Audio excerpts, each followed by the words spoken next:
요즘 소셜 네트워크 서비스의 핫토픽, 플렉스 인증. 어떤 물건을 구입했을 때 얻는 가치에 더해 구매한 물건을 과시하고 자랑하는 걸 또 하나의 가치로 삼는 트렌드. 부를 과시하고 뽐내는 플렉스 문화에 대해 어떻게 생각해?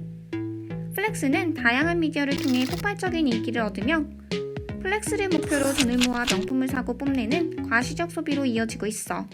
사람들은 왜 플렉스를 추구하는 걸까? 행동경제학에서는 밴드웨건 효과 또는 파노플리 효과로 설명하고 있어. 밴드웨건 효과란 유행에 따라 상품을 구입하는 소비 현상으로 군중 심리와 군중 행동을 의미해. 쉽게 말해 대다수의 사람들이 하는 것을 자신도 따라하게 된다는 거지. 파노플리 효과는 어떤 대상을 소비하는 집단과 자신을 동일시하는 것을 뜻해. 예를 들면 자신이 좋아하는 연예인이 입은 멋진 옷을 따라 입었을 때 자신도 연예인과 같은 멋진 사람이라고 느끼게 된다는 거야. 어쨌든 플렉스를 인증하고 빠르게 확산시키는 방법이 시각적 요소를 바탕으로 이루어지고 있다는 게 재미있지 않아? 오늘날의 플렉스와 같이 과시적 소비를 인증하는 문화가 반영된 그림 장르가 있어. 그건 바로 17세기 유럽, 네덜란드의 정물화야. 정물화는 영어로 still life라고 해. 움직이지 않는 생명이라는 뜻으로 정지된 사물을 그린 그림이지. 사실 정물화는 오래전 고대 시기부터 그려져 왔지만 신화나 종교를 다루는 그림들에 비해 일상 속에 존재하는 대상을 다룬 정물화는 별로 주목받지 못했어. 그러다 17세기에 접어들어 비로소 회화에 독립된 장르로 받아들여지기 시작했지. 특히 네덜란드에서 본격적으로 제작되면서 독특한 양식으로 발전해 나갔어. 정물화의 재발견. 그동안 감춰졌던 정물화의 진가를 확인해보자. 네덜란드의 정물화는 프렁크 정물화와 바니타스 정물화가 있어. 두 정물화를 잠깐 살펴볼래? 그림 속에 묘사된 사물들이 마치 실제 대상인 것 같은 느낌이 들지 않아? 두 정물화에는 동일한 표현 기법이 적용되어 있어. 현실과 똑같이 재현되어 마치 실제 대상이라고 착각할 만큼 철저하게 사실적으로 묘사하는 기법. 이 기법의 명칭을 트렁프레요라고 해. 프랑스어 속이다와 눈의 합성어로 눈속임 기법이라고도 불러. 화가들은 현실이라고 착각할 만큼 사실적으로 그리기 위해 대상을 고정 시점으로 관찰하고 모든 요소들을 치밀하게 계산하여 묘사했어. 이 기법의 의도는 보는 사람의 의식을 착란시키는 거야. 처음에 이 기법은 세속적 사물을 소유하고자 하는 욕망을 채우기 위해 세밀한 묘사로 실제의 것을 보는 듯한 착각을 느끼도록 고안되었어. 정확한 형태와 정교하게 묘사된 질감, 빛에 의해 점진적으로 변화하는 명암과 그로 인해 느껴지는 입체적 양감, 그리고 실제감을 더해주는 그림자까지. 모든 요소들이 모여 2차원의 평면인 캔버스 위에 그려진 그림이 3차원의 현실 공간 속에 존재하는 것 같은 환연적 느낌을 만들어내고 있어. 이렇게 사진이라고 해도 놀랍지 않은 프렁크화와 바니타스화가 제작된 거야. 다음으로는 두 정물화의 서로 다른 차이점을 찾아볼까? 먼저 프렁크 정물화부터 살펴보자. 프렁크는 네덜란드어 프렁켄에서 의미가 전해졌어. 프렁켄은 자랑하다, 과시하다, 뽐내다라는 뜻이야. 한마디로 프렁크 정물화는 과시하고 자랑하기 위한 그림이었던 거지. 프렁크 정물화의 등장에는 해상무역의 발달이라는 시대적 배경이 있었어. 17세기의 네덜란드는 스페인으로부터 독립하면서 주체적인 국제교류를 시작했어. 바닷길을 통한 활발한 해상무역으로 엄청난 부를 쌓고 무역으로 들여온 진귀하고 값비싼 물건으로 물질적 풍요를 누릴 수 있게 되었지. 이렇게 경제가 급성장하자 재력을 갖춘 시민들은 그들이 가진 부를 과시하고자 했어. 가진 사람들은 화려하고 멋진 수입품이나 장식품, 다양한 일상용품을 그림으로 그려서 더 많은 것을 더 오랫동안 소장하고자 했고, 가지지 못한 사람들은 물건 대신 그림을 구매해서 대리만족을 얻을 수 있었어. 이렇게 일상용품을 묘사한 그림, 정물화에 대한 관심이 증가하고 소유 욕구가 유행처럼 퍼지는 상황에서 미술 시장의 그림 판매가 활발할 수밖에 없었겠지? 결국 이 시기의 네덜란드는 경제뿐만 아니라 문화의 황금시대를 맞이했다고 할 수 있어. 17세기 네덜란드의 플렉스 문화, 프렁크 정물화가 뽐내는 매력 포인트를 확인해볼까? 첫 번째 매력 포인트는 프렁크화에 등장하는 소재야. 보통 플렉스 인증이라고 하면 고급스러운 상품이나 희귀한 한정판 제품을 자랑하는 것처럼 프렁크 정물화에 그려진 소재도 부유한 사람들의 생활 양식을 과시하는 호화로운 물건들이었어. 금과 은으로 된 식기나 유리그릇 등 고급스러운 생활용품, 꿀잔, 청아백자와 같은 세계 각지의 교육으로 들여온 이국적 수입품, 그리고 수많은 꽃과 레이스, 양탄자 등의 장식품들이 주된 소재로 그려졌지. 특히 다양한 종류의 활짝 핀 꽃은 현실에서는 불가능한 모습이야. 서로 다른 계절에 피는 꽃들이 한 화병에 꽂혀 있기 때문이지. 각각의 꽃들이 가장 화려하게 피었을 때의 모습을 모아놓은 이 불가능한 조합을 가능하게 만들어준 것이 프렁크 정물화였지. 계속해서 두 번째 매력 포인트, 프렁크화의 화면 구성 방법을 보자. 우리가 스마트폰으로 인증샷을 촬영할 때 더 멋진 인증샷을 찍기 위해 카메라 어플의 필터를 촬영할 대상에 따라 다르게 적용하는 것처럼 17세기 네덜란드 화가들도 프렁크 정물화에 어울리는 특별한 화면 효과를 적용했어. 프렁크 정물화는 부의 가시용 그림이었기 때문에 화면 안에 빛이 집중되는 표현으로 강렬한 대비 효과를 주고 대상의 형태와 질감을 매우 섬세하고 정교하게 표현했으며 화려한 색채로 호화로운 사치품이 더욱 반짝이고 돋보이도록 강조했지. 또 화면 안에 여백을 두기보다는 자랑하고 싶은 사물들로 가득 채워 배치했어. 이렇게 화가들의 붓끝에서 포샤시한 보정을 거쳐 다시 태어난 대상들은 눈부시게 아름다운 모습을 더 오랫동안 간직할 수 있게 된 거야. 그 당시의 프렁크 정물화는 그림의 여러 가지 기능 중 경제적 상징의 기능을 담당했다고 볼 수 있을 것 같아. 프렁크 정물화에 못지않은 바니타스 정물화는 어땠을까? 바니타스는 라틴어 바누스에서 유래했어. 바누스의 의미를 하나씩 확인해보자. 내용이 빈 공허한, 무효의 무익한, 쓸데없는 헛된, 절제 없는 허영의. 단어의 의미를 보면 프렁크 정물화와는 많이 다른 느낌이 들지? 바니타스 정물화의 탄생은 종교개혁과 관련이 깊어 17세기의 유럽은 참혹한 종교전쟁, 30년 전쟁이 휩쓸고 지나갔어. 구교를 지지하는 국가들과 신교를 지지하는 국가들 사이에서 일어난 이 전쟁은 1618년부터 1648년이라는 긴 기간 동안 이어졌고 종교적 문제뿐만 아니라 정치적 성격으로까지 확대되었어. 지루한 전쟁의 종결이 마침내 신교의 승리로 마무리되자 이 결과로 인해 스페인으로부터 지배를 받고 있던 네덜란드가 독립하게 되고 이와 더불어 네덜란드는 종교적 자유를 가지게 되었지. 바로 이 시기에 네덜란드는 스페인의 국교였던 구교 대신 칼뱅의 신교를 받아들이면서 빠르게 전파시켜 나갔어.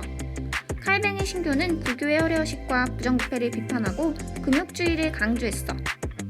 즉, 거대한 교회를 짓기 위해 엄청난 금액을 기부하고 면죄부를 받는 것이 아니라 생활 속에서 절제하고 근면하며 검소한 삶을 사는 것이 구원의 길이라고 여겼고 화려한 종교화를 제작하여 그 자체를 성스러운 대상으로 섬기는 것은 우상 숭배라고 생각했기 때문에 상상 파괴 운동과 함께 종교화 제작을 금지시켰어.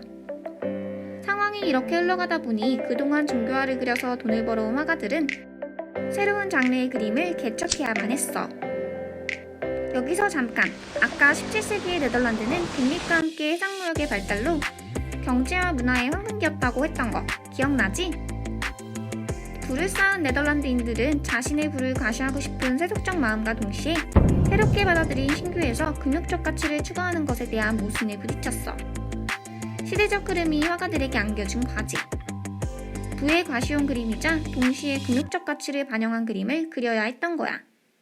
그것 참 난감했겠지? 이 상황의 해결책으로 등장한 그림이 바로 바니타스 정물화야. 바니타스 정물화가 어떻게 이 과제를 해결했냐고? 문제 해결의 핵심은 그려진 소재 속에 담겨 있어. 바니타스 정물화에 주로 등장하는 소재의 상징성을 하나씩 해석해보자. 바니타스화에 빼놓을 수 없는 단골 소재, 해골은 죽음의 상징이야. 인간이라면 누구라도 피해갈 수 없는 죽음의 필연성을 상기시켜주고 있지. 모래시계, 회중시계 등은 빠르게 흘러가는 시간의 무상함과 유한함을 의미해. 이와 마찬가지로 꺼진 초에서 피어오르는 연기는 연기처럼 사라지는 인생을 암시하고 거품은 짧은 삶과 죽음의 갑작성을 시각화하여 보여주고 있어. 썩은 과일 역시 시간의 흐름에 따라 부패되고 마는 속성을 나타내고 시든 꽃은 아무리 화려하고 예쁜 꽃이라도 금방 시들어버리기 때문에 아름다움의 순간은 찰나와 같다는 것을 느끼게 해주는 장치야. 낡은 책은 그 어떤 대단한 지식이라도 죽음을 극복할 수는 없기 때문에 인간이 쌓아온 지식에 대한 한계와 허무함을 표현하고 끊어진 악기는 유유와 즐거움이 짧은 순간일 뿐이라는 것을 상징해. 넘어진 술잔은 쾌락의 덧없음, 엎어진 유리잔은 깨지기 쉬운 속성으로 유연함과 연결되고 값비싼 골동품은 세속적 재물과 소유의 부질없음을 전달하고 있어. 결국 바니타스 정모라에 등장하는 모든 소재들은 메멘토 모리, 즉 죽음을 기억하라는 경고의 메시지를 담고 있다고 할 수 있어. 그러니까 이게 무슨 의미냐면 누가 어떤 삶을 살았건 모든 인간에게는 반드시 죽음이 찾아온다는 것을 기억하라는 거야. 화려하고 풍요로운 부귀영화는 영원하지 않으며 더덥고 허무하기 때문에 방탕하고 사치스러운 삶을 늘 경계하고 유한한 삶 속에서 한계를 직시하는 검소한 삶을 살아가는 교훈적 의미인 거지. 앞에서 살펴본 프렁크 정물화가 경제적 상징의 기능이었다면 바니타스 정물화는 종교적 상징의 기능을 담당했다고 볼 수 있을 것 같아. 그럼 다시 바니타스라는 용어의 의미를 떠올려보자. 헛되고 헛되니 모든 것이 헛되도다. 인생의 유한함과 죽음의 덧없음, 이 메시지를 전달하기 위해 바니타스 정물화는 연관성 있는 소재를 그려넣어 전달하고자 하는 바를 상징적 표현으로 암시하고 있어. 이렇게 메시지를 그대로 드러내지 않고 다른 것에 빗대어 설명하는 방식을 알레고리라고 해. 알레고리는 그리스어 다른과 말하기의 합성어야. 그러니까 바니타스 정물화에서는 죽음을 직접 드러내놓고 말하는 것이 아니라 여러 가지 대상을 통해 비유적으로 전달하고 있다는 거야.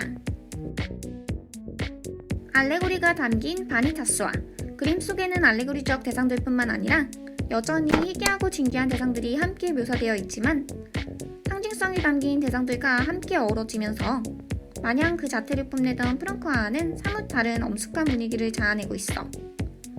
그럼 이 분위기를 조성하는 바니타스와의 화면 구성 방법을 보자. 우리가 인증샷을 찍을 때 대상을 더 화려하게 보이도록 강렬한 대비 효과의 필터를 선택할 수도 있지만 차분하게 가라앉은 은은한 효과의 필터를 선택하여 그 정적인 고요함 속에서 더 깊은 인상을 줄 수도 있듯이 바니타스 정물화를 그린 화가들도 전하고자 하는 메시지와 어울리는 절제된 화면 구성 방법을 적용했어. 사진의 외곽이나 모서리를 어둡게 하는 비네팅 효과 본 적 있지? 바니타스화는 비네팅 효과처럼 그림의 외곽을 어둡게 둘러싸고 차분하게 가라앉은 제한된 색채를 사용해 분위기를 고조시키며 배경은 짙은 어둠으로 묻어버려서 각각의 사물들이 바로 눈앞에 놓인 것처럼 보여주는 시각적 집중 효과를 적용했어. 또 사실적 느낌을 극대화하기 위해 하나의 대상에서도 다양한 질감을 표현했지. 레몬의 껍질을 반만 벗겨서 껍질과 가액의 질감을 한꺼번에 보여주거나 유리잔에 반만 채워놓고 그리는 방식으로 말이야. 아무렇게나 늘어놓은 것 같은 대상들도 하나씩 자세히 살펴보면 똑바로 세워놓거나 눕혀놓거나 비스듬히 놓는 등 자연스러운 사물 배치를 치밀하게 고려했다는 것을 알 수 있어. 이렇듯 사진과 같이 자연스럽고 사실적인 표현은 고도로 숙련된 기술이 필요하기 때문에 특정 대상을 전문적으로 담당하는 화가들이 있을 정도였어. 시각적 기쁨과 도덕적 교훈을 동시에 주는 바니타스 장르, 제법이지 않아? 시대의 요구에 부합하는 센스와 능숙한 기술, 삶과 죽음에 대한 숙연한 태도와 진지한 고찰이 만들어낸 바니타스 정물화. 이 그림은 시대와 종교를 떠나서 삶을 살아가고 죽음을 맞이해야 하는 우리 모두에게 사치, 탐욕, 허영을 경계하라는 초월적 메시지를 주고 있는 것 같아. 지금까지 살펴본 내용을 플로우맵으로 정리해보자. 프렁크와 바니타스의 명칭부터 다시 확인해보면 프렁크는 자랑, 과시, 바니타스는 헛됨, 인생무상의 의미였어. 각각의 정물화가 주목받게 된 배경으로는 해상무역으로 경제적 황금기를 맞이해 미술시장의 판매가 활발해진 점과 종교개혁으로 칼뱅의 신교에서 금육주의적 가치를 추구하며 종교화를 금지하게 되면서 새로운 그림 장르가 개척되어야 했던 점이 있었어. 프렁크 정물화에 그려진 소재는 고급 생활용품으로 금이나 은으로 된 식기, 이국적인 수입품으로 꿀장과 청아백자, 사치용 장식품으로 꽃, 레이스, 양탄자 등이 있었어. 바니타스 정물화에 묘사된 소재는 실생활에 사용되는 일상용품으로 시계, 책, 악기, 초, 그리고 잔 등과 죽음을 상징하는 해골, 연기, 거품 등이 있었어.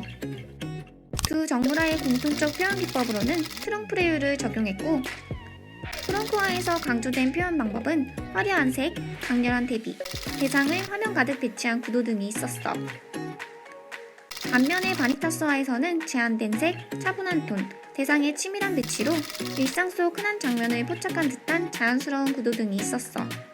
두 정물화의 상징적 기능은 프렁크 정물화가 경제적 상징, 바니타스 정물화가 종교적 상징이었어. 여기까지는 17세기 네덜란드의 플렉스 문화. 이제부터는 21세기 우리의 플렉스 문화를 돌아볼 차례야. 오늘날의 플렉스 문화에 대해 어떻게 생각해? 이 시대의 진정한 문화인이라면 우리가 추구해야 할 바람직한 삶의 방향을 진지하게 고민해보고 시각적으로 소통할 수 있는 시각문화의 형태로 제시해보는 것도 재밌을 것 같아. 그럼 우린 다음에 또 보자.